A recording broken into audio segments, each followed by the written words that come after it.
మీ భూమి మీదైతే చాలదు, అన్ని పత్రాలు ఉన్నా సరిపోదు. ఇంకెవరో మోసగాడు వచ్చి తప్పుడు పత్రాలు సృష్టించి మీ భూమిని తన భూమిగా చెప్పుకుంటే చాలు, దానిపై మీకున్న అన్ని హక్కులు పోయినట్లే. ఆ భూమిపై వివాదాస్పద ముద్ర వేస్తారు. ఈ భూమి నాదే అని రుజువు చేసుకోవాల్సిన బాధ్యత మీదే.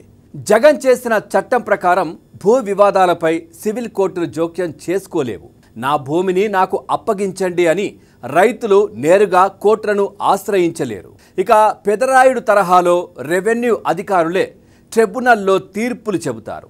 రాష్ట్ర స్థాయి ట్రిబ్యునల్లోనూ న్యాయం జరగకపోతే హైకోర్టును ఆశ్రయించాల్సి ఉంటుంది. ఇక జగన్ సర్కార్ నిపుణులను సంప్రదించకుండా అడ్డగోలుగా ల్యాండ్ టైటిల్ తీసుకొచ్చింది. న్యాయ నిపుణుల అభ్యంతరాలను పట్టించుకోలేదు. ఇప్పటికే జగన్ సర్కార్ చేపట్టిన భూముల రీసర్వే వల్ల కొత్త సమస్యలు కూడా పుట్టుకొస్తున్నాయని రైతులు గగ్గోలు పెడుతున్న పరిస్థితి. ఇక కొత్త చట్టం వల్ల మరెన్ని సమస్యలు వస్తాయోనని ఆందోళన కూడా చెందుతూ ఉన్నారు.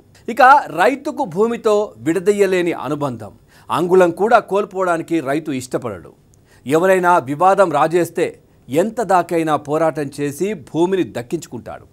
ఇది భూమిపై రైతుకున్న సెంటిమెంట్. అందుకే రైతుల భూముల పరిరక్షణ కోసం ప్రభుత్వాలు చట్టాలు తీసుకువచ్చాయి. ఇప్పుడున్న చట్టాలను పారదర్శకంగా సమర్థంగా అమలు చేస్తే రైతుల కష్టాలు తీరుతాయి. ఇక భూమిపై పట్టాదారు పాస్ పుస్తకాలు, ROR 1B ఇతర రికార్డులు రైతు పేరిటే ఉన్నా అవి నిజమైనవేనని నిరూపించుకోవాలి. ఆ భూమిపై ఎవరైనా వివాదం రాజేస్తే ఇక అంతే సంగతులు. అది తన భూమి అని రైతు నిరూపించుకోవాలి. లేదంటే ఆ భూమిని వివాదాస్పద రిజిస్ట్రేషన్ డిస్ప్యూట్లో నమోదు చేస్తారు. ఇక న్యాయం కోరుతూ రైతు కోర్టును ఆశ్రయించడానికి కూడా అవకాశం ఉండే పరిస్థితి ఉండదు.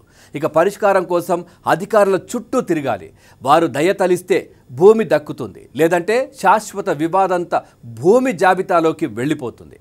ఇక వివాదాలు లేని భూమి హక్కును ఇస్తానన్న జగన్ చేసిన నిర్వాకం ఇది అంటూ కూడా రైతులు చాలా అసహనం వ్యక్తం చేస్తున్నారు. ఇక జగన్ సర్కార్ పంపిన టైటిల్ బిల్లును కేంద్రం తిరస్కరించింది. ఇక భూమిపై హక్కు అంటే యజమానికి భూమిపై పరిపూర్ణమైన హక్కులను కల్పించి దానికి చట్టబద్ధమైన గ్యారంటీ కల్పించాలి. కానీ కోర్టులకు వెళ్లకుండా వివాదాన్ని జిల్లా రాష్ట్ర స్థాయి ట్రిబ్యునల్స్లో పరిష్కరించుకోవాలి. ట్రిబ్యునల్లో రెవెన్యూ అధికారులే కేసులు పరిష్కరిస్తారు. ఈ క్రమంలో రైతులు సివిల్ కోర్టులకు వెళ్లడానికి కూడా వీల్లేదు. ఇక రాష్ట్ర స్థాయి ట్రిబ్యునల్లో కూడా న్యాయం దక్కకపోతే అప్పుడు రైతులు హైకోర్టును ఆశ్రయించాలి. ఓ సామాన్య రైతు తన భూమి వివాదం పరిష్కారం కోసం హైకోర్టుకు వెళ్ళి పోరాటం చేయాలంటే అయ్యే పనేనా? వివాదం తేలే వరకు అసలు హక్కుదారులకు గ్యారంటీ ఇవ్వరు. ఇది రైతులను తీవ్రంగా కలవరపెడుతున్నటువంటి అంశం. ఇలాంటి అనాలోచిత నిర్ణయాల వల్ల రాష్ట్రంలో ఏపీలో రైతులు సామాన్య ప్రజలు కూడా చాలా ఇబ్బందులు పడుతున్నారంటూ కూడా ఇటు రాజకీయ విశ్లేషకులు కావచ్చు, అడ్వకేట్స్ కావచ్చు మాట్లాడుతున్న పరిస్థితులు అయితే కనిపిస్తూ ఉన్నాయి. ఒకసారి ముప్పల సుబ్బారావు గారు సీనియర్ అడ్వకేట్, వారికి కాల్ చేసి అసలు ఈ అంశానికి సంబంధించి కూడా వారు కూడా చాలా పోరాటం చేస్తున్నటువంటి పరిస్థితి కనిపిస్తోంది. ముప్పల సుబ్బారావు గారితో మాట్లాడదాం. సుబ్బారావు గారు నమస్తే అండి. నమస్తే అండి. సరే, ఈ భూ హక్కు చట్టానికి సంబంధించి అంటే జగన్మోహన్ రెడ్డి తీసుకొచ్చినటువంటి అంశం ఏదైతే ఉందో దాంట్లో రైతులకు ఉరే అని చాలా ఇబ్బందులు పడుతున్న పరిస్థితి. కేంద్రానికి పంపించినా కానీ తిరస్కరించి పంపించినా అక్కడి నుంచి సో ఎందుకు మళ్ళీ అదే విధంగా ముందుకెళ్తున్నారు? ఎందుకంటే ఈ ఏదైతే ఉందో న్యాయ వ్యవస్థకి సంబంధించిన అధికారాలు అంటే పూర్తిగా రెవెన్యూకి ఇచ్చేస్తున్నారు. పూర్తిగా దీనివల్ల ప్రజలకు నష్టం కలుగుతుంది కదా. సో ఎట్లా చూస్తారు? ఇది స్వతంత్ర ప్రతిపత్తి కలిగినటువంటి న్యాయ వ్యవస్థ, దాన్ని పూర్తిగా ఇటు రెవెన్యూకి ఇచ్చేస్తే మరి రైతులకు ఇబ్బందులు కావంటారా ఈ చట్టానికి సంబంధించి? ఇప్పటికే భూ వివాదాలు న్యాయస్థానంలో దాదాపుగా అత్యధిక భాగం 60% పైగా ఉండడానికి ప్రధానమైన కారణం రెవెన్యూ అధికారులకి అవగాహన రాహిత్యం, చట్టపరమైన పరిజ్ఞానం లేకపోవటం వల్లనే, అలాగనే అవినీతికి ఆలవాలమైనటువంటి రెవెన్యూ శాఖ వలన ఈ రోజున ప్రజలు అనేక ఇబ్బందులు పడుతూ తమ ఆస్తి హక్కులను కోల్పోతూ ఉన్నారు. తమ ఆస్తి హక్కులను పరిరక్షించుకోవడానికి స్వతంత్ర ప్రతిపత్తి కలిగినటువంటి న్యాయ వ్యవస్థను ఆశ్రయిస్తా ఉన్నారు. అందుకే కేసుల సంఖ్య పెరుగుతూ ఉన్నాయి. అటువంటి అవగాహన లేనటువంటి రెవెన్యూ అధికారులకి జ్యుడిషియరీ పవర్స్ కనుక ఇస్తే మరింత అన్యాయం జరిగి రైతులు తన భూమి హక్కులను కోల్పోయే ప్రమాదం ఉత్పన్నమవుతమే కాకుండా ల్యాండ్ గ్రాబర్స్, భూ ఆక్రమణదారులు, ఆర్థిక బలం, అధికార బలం, అంగబలం అన్న వాళ్ళు రైతుల యొక్క భూముల్ని అక్రమార్జితం చేసే ప్రమాదం దాపరిస్తా ఉంది. వాళ్ళు ఏమంటున్నారు అంటే సత్వర న్యాయం అంటున్నారు. అవును, ఇప్పటికి దాదాపుగా 500కు పైగా న్యాయస్థానాలు ఈ రోజున భూ వివాదాలను పరిష్కరించడానికి ఈ రాష్ట్రంలో ఉన్నాయి. అవును, కానీ వీళ్ళు పెట్టేది జిల్లాకు ఒకటి పెట్టే దాంతో ఏ విధంగా సత్వర పరిష్కారం అవుద్ది? అవును, నిజంగా కనుక వాళ్ళకి సదుద్దేశం ఉంటే భూ వివాదాలను పరిష్కరించడానికి మండలానికి ఒక న్యాయస్థానం పెట్టమనండి, మండలానికి ఒక న్యాయమూర్తిని పెట్టమండి, చట్టపరమైన న్యాయమూర్తిని. కానీ ఇలా ఆలోచన అది కాదు. అక్రమంగా అధికారంలో నుండి పాలక పార్టీ నాయకులు కానీ పాలక పార్టీ ప్రజాప్రతినిధులు కానీ భూమిని ఎలాగ ఆక్రమించుకోవాలో దానికి తగ్గట్టుగా ఈ చట్ట రూపకల్పన చేశారు. ఇది రాజ్యాంగ మౌలిక సూత్రాలకి పూర్తిగా విరుద్ధమైనటువంటి అంశంగా ఈ రోజున రైతులు భావిస్తా ఉన్నారు. రైతులు ఇబ్బందులకు గురైన పరిస్థితి ఈ రోజుకి ఇప్పటికి కూడా మేము ఎవరిది ఏ భూమో నిర్ధారించలేం.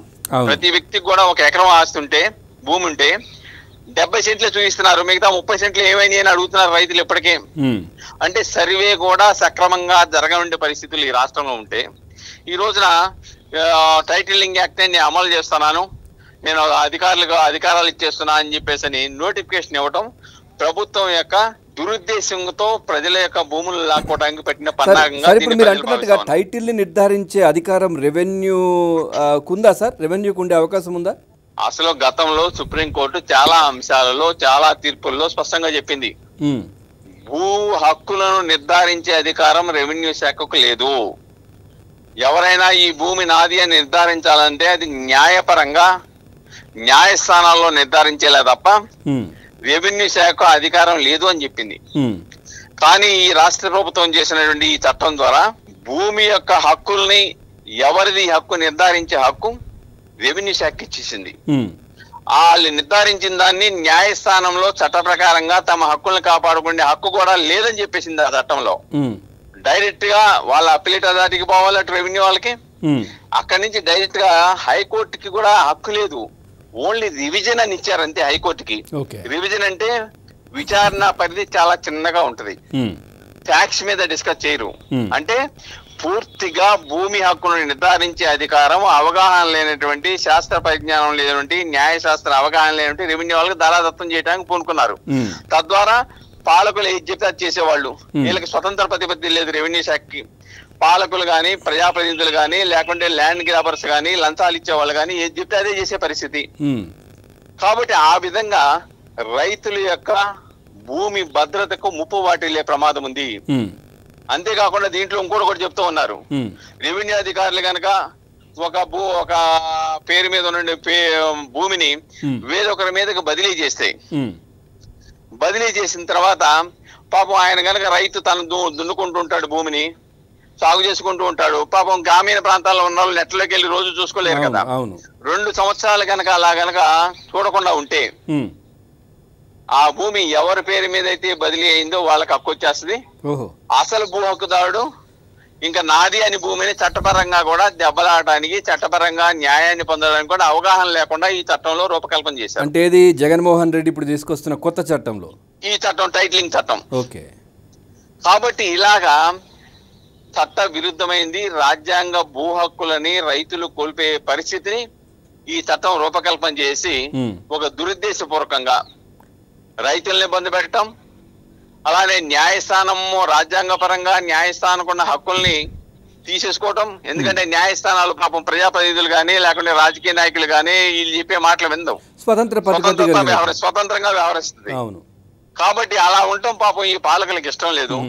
అందువల్లే ఈ రోజున తమ గుప్పు చేతుల్లో ఉన్నటువంటి రెవెన్యూ అధికారులకు ఇచ్చేసి తమ పబ్బం గడుపుకొని తమ ఆక్రమణలు తమ కబ్జాలు కొనసాగాలని ఒక దురుద్దేశంతో పెట్టిన చట్టంగా రైతులు భయానందనలు చెందుతున్నారు, భూమి హక్కు కోల్పోతామనే ఆందోళన చెందుతున్నారు. Thank you very much Subbarao గారు. చాలా అంశాలు అయితే దీనికి సంబంధించి తీసుకొని వచ్చారు. Thank you very much. మీరు కూడా చాలా ఫైట్ చేస్తున్నారు ఈ అంశానికి సంబంధించి కూడా కోర్టులో కూడా. సో రైతులు ఇబ్బంది పడతారని. థ్యాంక్ యూ వెరీ మచ్ అండి. ఈ జగన్మోహన్ రెడ్డి తీసుకొస్తున్నటువంటి చట్టం రైతుల హక్కులకు వ్యతిరేకంగా ఉంది అంటూ కూడా ఇటు అడ్వకేట్స్ కావచ్చు, ప్రజాప్రతినిధులు, ఇటు ప్రతిపక్షకు సంబంధించినటువంటి నేతలు కావచ్చు, లేదంటే ప్రజా సంఘాలు కావచ్చు, ప్రజలు రైతులు తీవ్రంగా వ్యతిరేకిస్తున్న పరిస్థితులు కనిపిస్తూ ఉన్నాయి.